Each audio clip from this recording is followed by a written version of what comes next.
In today's video, we will see how to do a realistic short and long fur with lots of tips and techniques to get it right. Hi, this is Modula, the artist behind Modula Creations. Let's get started.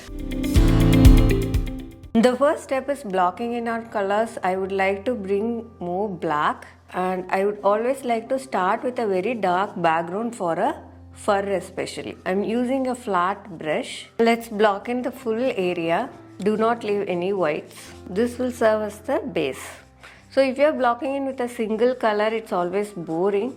So you can use one or two shades. Just differ it in value. Here I'm using a touch of white to get some of the little lighter areas. Still it is darker, but then you will have that value shifts. Once you have blocked in the entire area, allow it to dry completely before we can move on to the next step. If you are new to acrylics, here is my free guide on color mixing for beginners, which has all the basics and tips for color mixing. You can download it from the link guide.modulacreations.com. I will also leave a link in the description below. Now this layer is completely dry, and now let's work on the next layer. The next is also a blocking in, but then you are going to block in the important values here. So my fur here is going to be mostly brown. So I'm going to use a filbert brush and a burnt umber to block in the major areas of the fur. You have to be very careful on the directions of where the fur is going. So first, ideally understanding the characteristics of your animal is most important. When you are blocking in, do not cover the entire background. So that darker values we definitely need. It has to show through till the end of the painting. So that is where your contrasts are. Along with this, I am going to also bring in the next lighter shade, which is a burnt umber, a touch of white, yellow and burnt sienna. So burnt umber is the main color. With that, I am going to just use the other colors to lighten it up a bit. Still don't work in details, just block in the areas. As you can see, the fur is going in completely different directions in every area. So don't have it uniform. Even these strokes should not be uniform. Just vary them. But still you are not putting in the details. So this is just a base layer again for the fur. So we have blocked in the values, and we now little bit know that in which direction this hair has to flow. For the next layer, it is layering. We are going to layer light color paints on top of this. The base here is built up with burnt umber mostly. So for this particular fur, I am going to stick with that same color, but I am going to make it little more lighter with a touch of white, and then I am going to bring it inside. Now you will start varying the direction of each of these fur. Never do the fur in the same direction. So just check with your reference if you have one. Understand the animal that you are painting and see which direction each of these bunches of fur are going. Even within the bunches here, there will be different direction of the fur. Maybe the edge goes somewhere, or there is another layer on top of it. So in this step of layering, you might have to go with 2-3 shades and then layer it in different directions. First, let me finish this shade and then we will come back to the lighter values. For the short fur, your strokes has to be really short, and with every layer it has to be maintained. Even for this, there will be very short hair and little bit of longer hairs as well. So just ensure that you have them all. I am going to lighten this bit more and even a touch of burnt sienna to give it a little bit of more contrast. As you start to work with more lighter shades, you have to be very careful not to overdo it. I'm bringing in more lighter colors, so the layering step itself has to be done in 3 or 4 layers. Now the last layer here is going to be with a more lighter value. You should not be afraid to bring in these brighter shades. That is where the contrast lies in and makes your work pop out.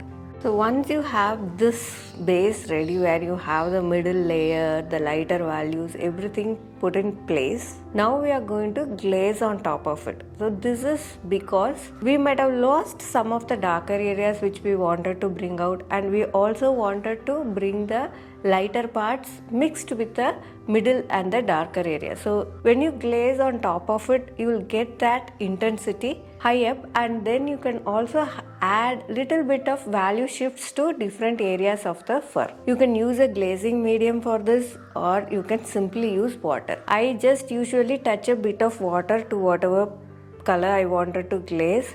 Make it very thin and light. So like this, touch of water, make it very thin and light, and then bring it onto the areas where you wanted to glaze. Some of the fur brighter areas I wanted to push it down, and some I wanted to highlight it up. So that is what I am doing first. I am keeping my strokes very short. I am not making it any longer. Now I'll also bring in some darker glazes. So this is going to be a burnt umber mixed with a touch of water. I also add a black to that as you proceed towards the darkest area. This will bring out the harmonious look to your painting.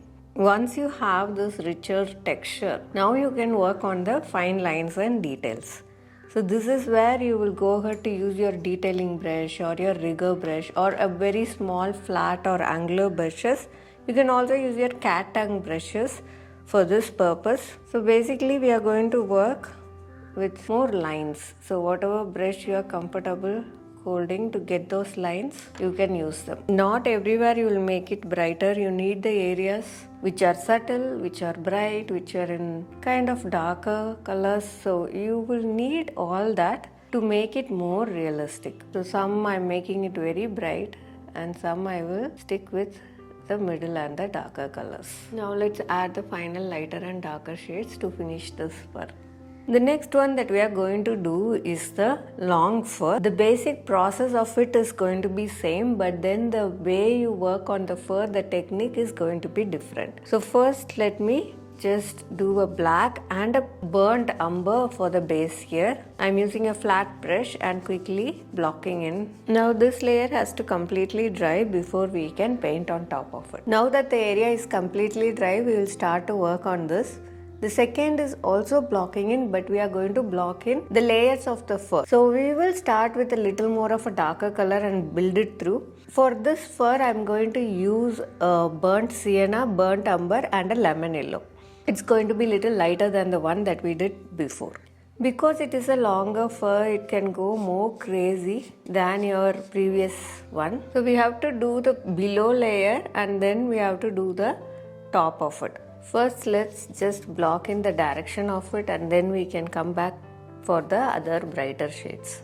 So that is the below layer direction of the fur.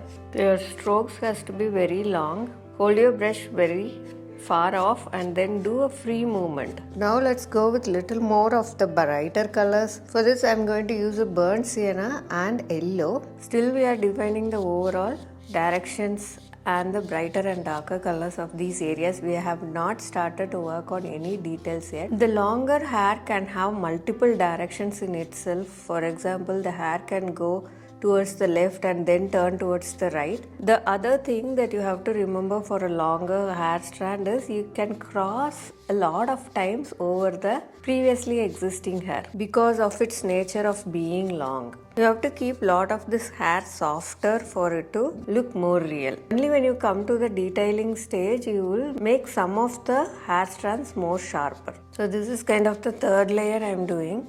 I just wanted the lighter to be at the lighter places and darker to be at the darker places, that's all. I'm still not looking into the details very much. Some of the hair will cross over so much, so you have to have a good mix of those hairs as well. It will be crossing the below layers and not everything will be of the same length. This might happen for most of the long haired animals. It might also due to their movement. So keep working on the crisscrosses as you build the layers. Now we'll go with the next layer. Here I'm going to bring in more lighter shades. Basically the highlighted areas I'm going to show up more. Here also I'm going to use a filbert brush, and this is a little bit of a smaller size of a filbert. There should be a lot of different shades of these colors, so the intensity you have to keep changing.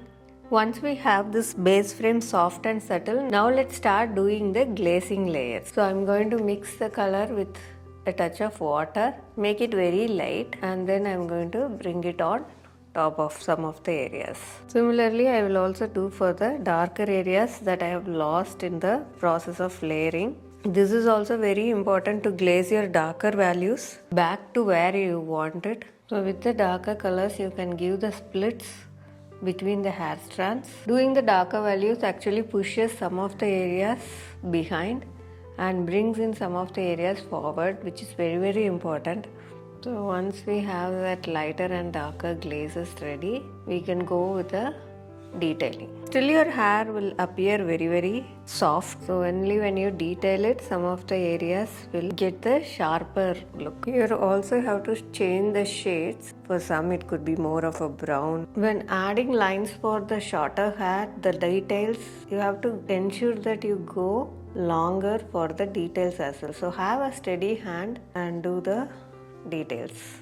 You can keep working on details like this. For these fine details, you can use your liner brush, your angular brushes, or your thin flat brush. Usually it is done with a rigger or a detailing brush. But it is up to you to just use any brush that you can create thin lines with. You have to follow the direction of the fur and use quick confident strokes to do this.